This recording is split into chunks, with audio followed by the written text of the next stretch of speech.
For a very long time, I've wanted to make wall tiles, floor tiles, you name it. However, I'm an overachiever. I decided I wasn't going to buy a tile cutter.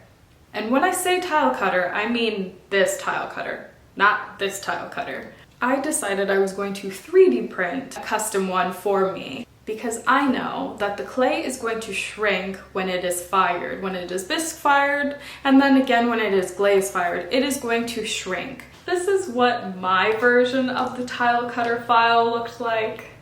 It's not great.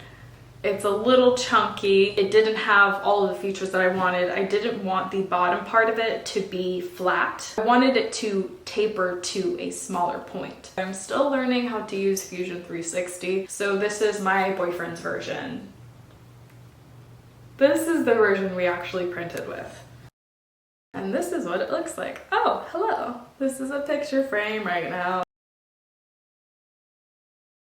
So I made this part to be what cuts into the clay, and then this part around it, this rim, is for me to push into the clay and then be able to pull it up nicely. I didn't want it to just be flat. I would have had nothing to grab onto. And I could possibly like get my fingernail into the clay, and you know, there could be a lot of problems coming with that. I thought of everything. So we're gonna test this out.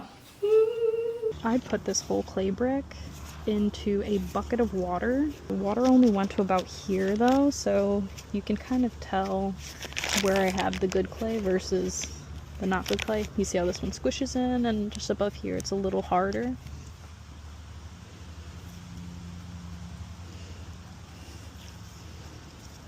Still a bit tough to cut through actually.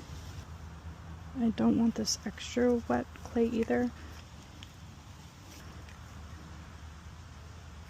Look at that speckling. So for some reason, every time I get a new box of clay, I get to it way late after it's already started to mold. By sight, I'm trying to cut 2 inches.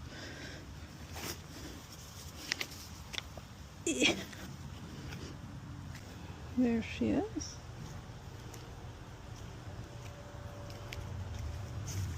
It's more wet on this side, so I want the water to travel downwards. One of the podcasts that I listen to is called Just the Zoo of Us. They have an episode about chimpanzees.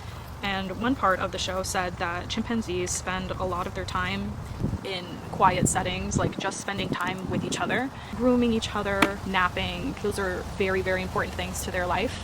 And honestly, I really identify with that.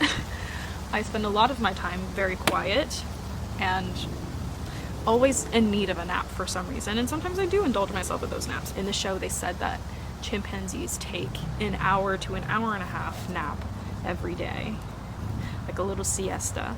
I just thought that was so interesting to finally like hear about a creature living the slow life. Honestly, I love that for the chimpanzees. What I'm doing now is cutting off the pieces of clay on the clay brick that are too dry.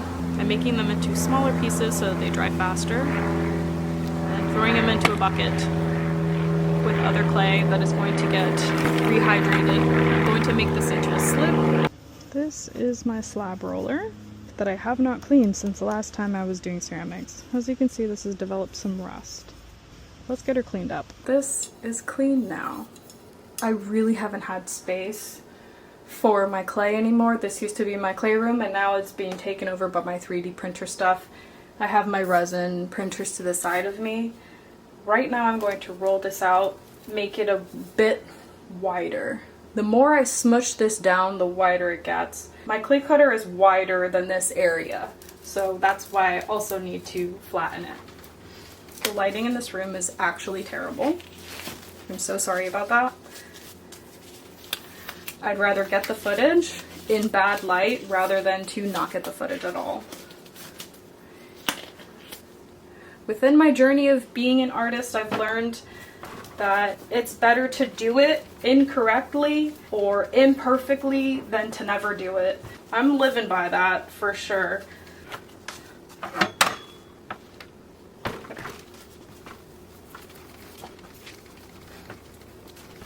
One thing that I completely forgot about slab rolling is that every time that you squish down the clay, you are drawing out more water. You're like physically pushing out water. So the edges of this clay are very inconsistently dry. It was pretty wet on one side and then kind of drier on the other sides. This is a harder piece of clay. Like, it's still squishy, it's still plastic, but it's harder. This is very squishy. Very malleable. Look at how this just comes off. Easy.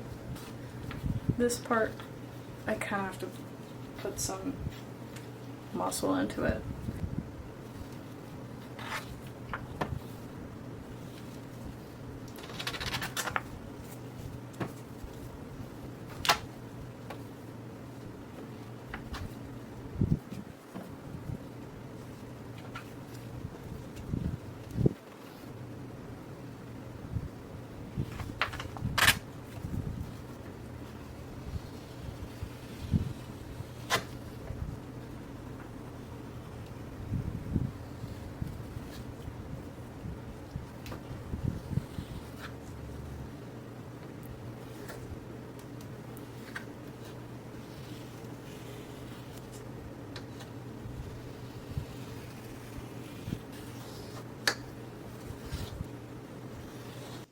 I'm taking this edge and cutting into the line.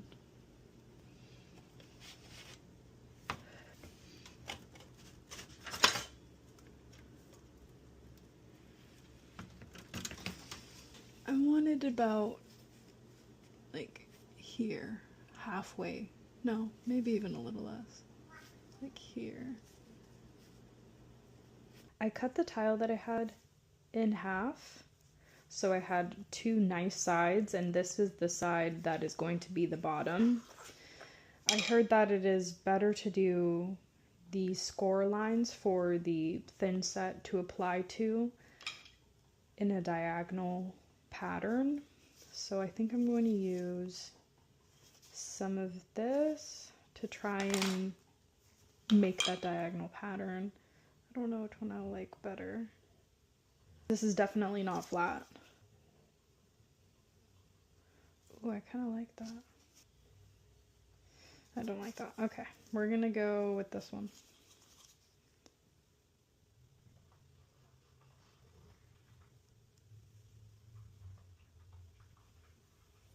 I should have made this prettier.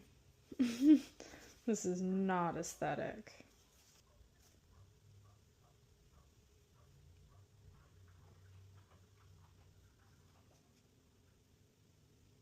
When this is a little bit more dry, I will clean up this line because you see it's a little bit not great. This is the other tile. This was the same edge.